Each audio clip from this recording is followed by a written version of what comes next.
Tšau sõber, mina olen Loolale Anna ja täna ma olen väga tähtsas kohas. Ma olen Tallinna kiirabis. Vahel juhtub nii, et keegi saab haiget või on halb olla, siis saabki kiirabi tulla appi. Tule koos minuga ja vaatame, kuidas kiirabi töötab.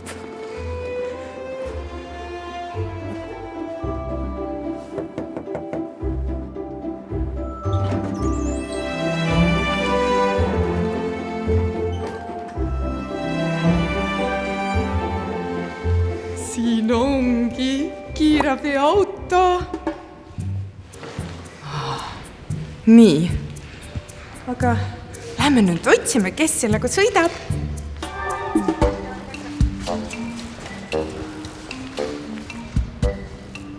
Ei ole kedagi. Äkki nad on auto taga?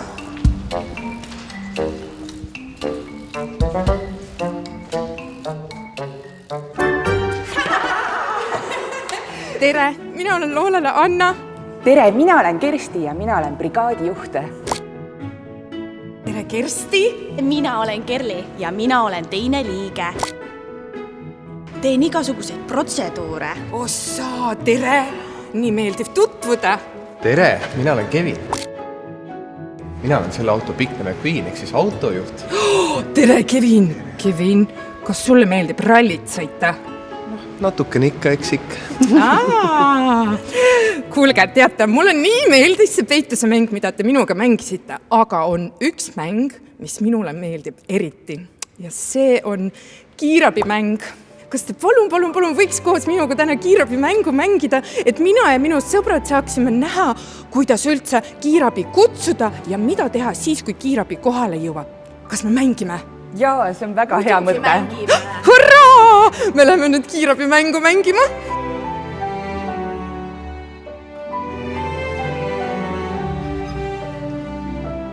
Oota, aga ma ju ei saa otse kiirabile helistada.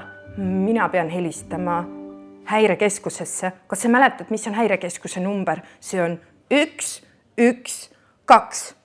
Helistame. 112. Häirekeskus, tere, mis teil juhtus? Tere, mina olen Loolale Anna, ma kukkusin ja mul käsi on väga valus, ma ei saa seda liigutada ja nüüd mul on ka halb olla, mida ma peaksin tegema. Anna, kus sa asud? Ma asun köögis. Ja mis on sinu aadress? Kas sina mäletad enda koduaadressi? Minu aadress on Redke tee 1. Kiirabi on teel. Aitäh. Nüüd ma pean ootama.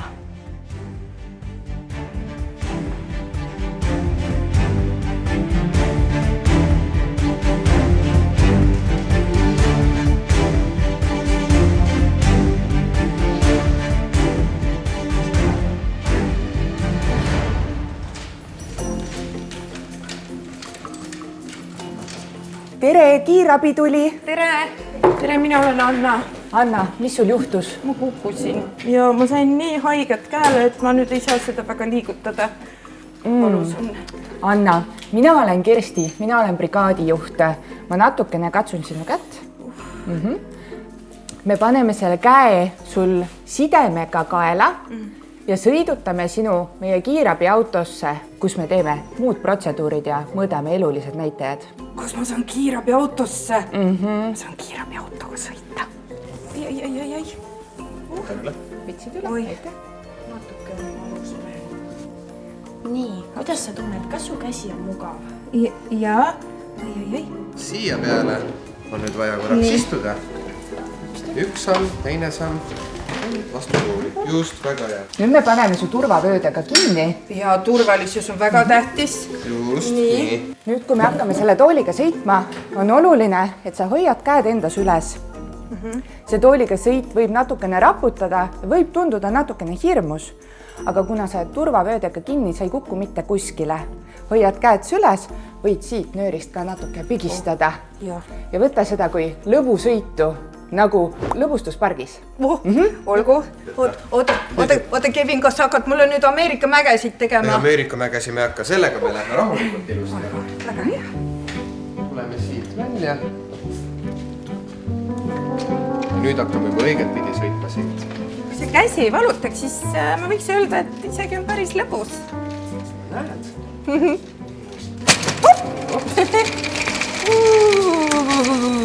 Ja seal meie auto ongi. Wow. Kõik on hästi. Ja kõik on hästi. Nii, jõudsimegi autoni. Nüüd me pargime korraks ennast auto kõrvale. Paneme pidurid peale. Nii. Kõrvaveed. Aitäh. Ja siit trepist ettevaatlikult. Asjaga ja kohe. Aitäh. Tuleme istume siia raami peale. Ja ma tõstan sul peaaluse kõrgemale. Oi, kuulge, see on üks väga mugav voodi. Räägi mulle, kas sul allergiaid on? Aga mis on allergia? Allergia tähendab seda, et on mingi toiduaine või ravim, mida sa ei tohi võtta või süüa, sest muidu võib tekkida allergiline reaktsioon. Täpid, oksendamine, punnid, läheb nägu paiste, hakkab paha hingata. Minu teada minul ei ole allergiaid, aga kas sina tead, kas sul on mõni allergia, uuri emme-issi käest? See on hästi oluline teada meile enne, kui me sulle ravimeid teeme. Kõigepealt me vaatame sinu hapnikusisaldust veres. Seda me saame siit näpu otsast vaadata, see ei tee haiget. Vaata, see vilgub siit roheliselt. Kui ta roheliselt vilgub, siis me saame ilusti näidud kätte. Praegu on sinu hapnikusisaldus veres 98 ja pulss on 73. Kas see on see, pulss on see, kui süda tuksub, siis ta näitab, Ja. kui kiiresti mu süda tuksub. Just, see näitab, kui kiiresti sinu süda tuksub. Mõõdame ka kehatemperatuuri. Kuulge, aga miks me peame palavikku mõõtma? Mul on ju käsi valus. Meie mõõdame palavikku igaks juhuks alati, sellepärast et vahest inimestel on viirused kallal, mõned muud haigused, millest nad ise ei teagi. Natuke on ebamugav. Kohe käib piiks. Nii, ja nüüd saime temperatuuri 37,1. 37,1 kirjas. Vaatame nüüd järgmiseks veresuhkru näidu. Oota, kuidas see veresuhkur? Kas mul veres on suhkur? Oi, mul veres on suhkur. Veres on tõesti suhkur. Selle järgi saame vaadata, kas sa oled ka ilusti söönud ja joonud. Nüüd tuleb väike torge. Upsti. Kuulge, ma ei tundnud mitte midagi. Mõõdame suhkrut. Upsti. Vaatame, mis näit tuleb. 6,5. Suhkur on korras. Mõõdame järgmiseks vererõhu. Mulle pannakse nüüd käe ümber selline asi krõksuga. Just. Ja siis ta hakkab mu kätt natuke kokku pigistama. Kallistab sinu kätt. See on küll väga tore. Kallistab. Nii. Upsti. Ühendan vooliku ka ilusti siia külge ära. Nüüd lase käsi hästi lõdvaks. Ära liiguta. Ja kohe tunned, hakkab sind kallistama see masin. Kas ma hingata võin? Hingata võid ikka. Oi, see on küll üks kõva kalli. Hästi kõva kalli.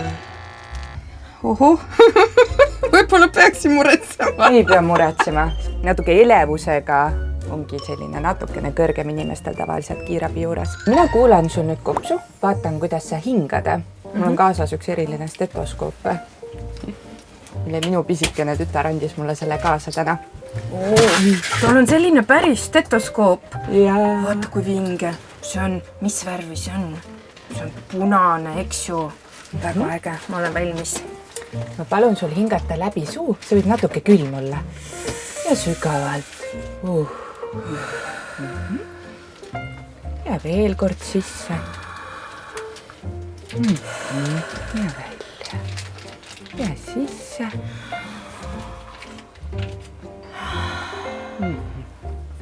Ja kopsudes on väga ilus vesikulaarne hingamiskahin.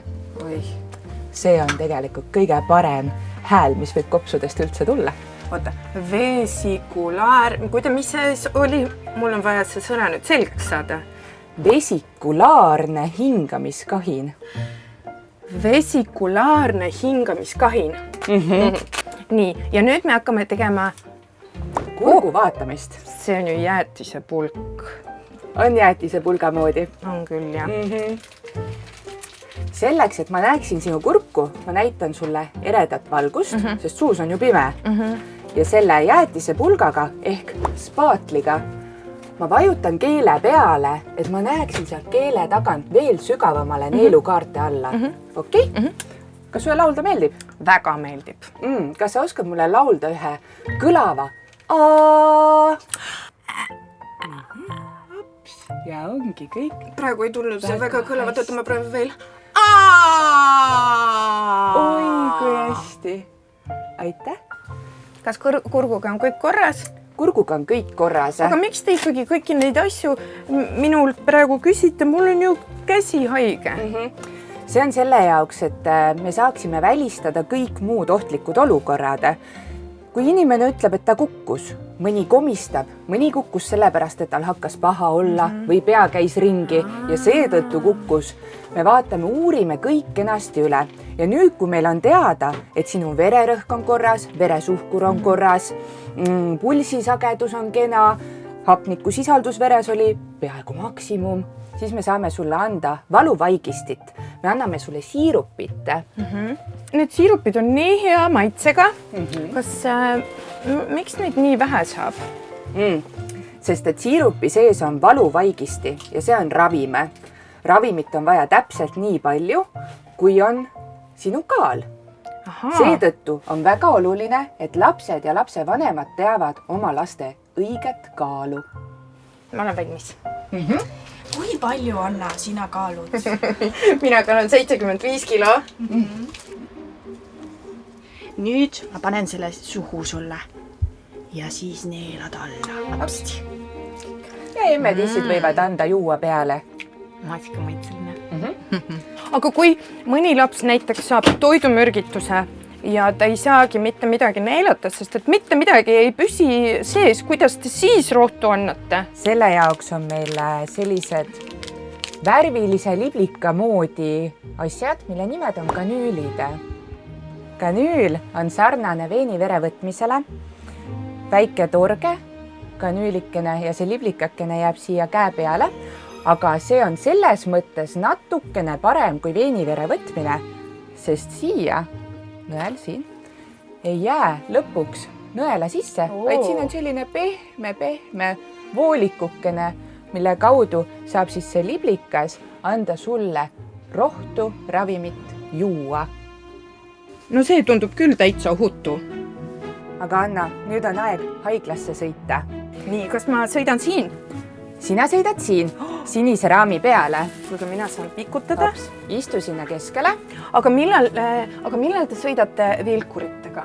Vilkuritega me sõidame siis, kui patsiendi ehk inimene, kelle eest me hoolitseme, tema elu on ohus või tema tervis on väga raskes seisundis. Siis kui emmet ja issit juures ei ole, kui sul õnnetus juhtub, siis on oluline, et sa teaksid vähemalt kedagi, kellel on emme-issi number või on sul mobiilis endal või kuskil märkmikus kirjas emme-issi number ja siis kiirabi helistab alati ka sinu emmele, issile või teisele lähedasele, kes saab siis haiglasse tulla sinuga koos. Et tegelikult võiks igaüks oma emme-issi telefoninumbrit peast teada. Võiks teada peast või siis võiks teada, kust saab selle numbri kätte. Ja nüüd oleme sõiduks valmis. Aga enne, Anna, tahaksin anda sulle ühe väikse nukukese. Saad talle ise nime panna, palun. Aitäh! Vaata! See on kindlasti tehtud nukuke. Mis me võiks talle nimeks panna? Kuulge, ma täitsa unustasin ära, et see on mäng, sest et mul oli täna lihtsalt nii põnev. Aga tead, kiirabitöötajad on ka päris elus väga-väga toredad. Nii et kui sina tunned, et sul või sinu lähedastel on vaja abi, siis kindlasti helista 112 ja need ägedad kiirabitöötajad tulevad sulle appi. Kuulge, aga teate, minu tahaks natuke veel ikkagi mängime seda, et nüüd me sõidame sinna haiglasse ikka ka. No natuke mängime veel. Ma olen valmis. Muidugi. Paneme turvavööd peale. Turvavööd peale. Tule, kustu. ja sõidame.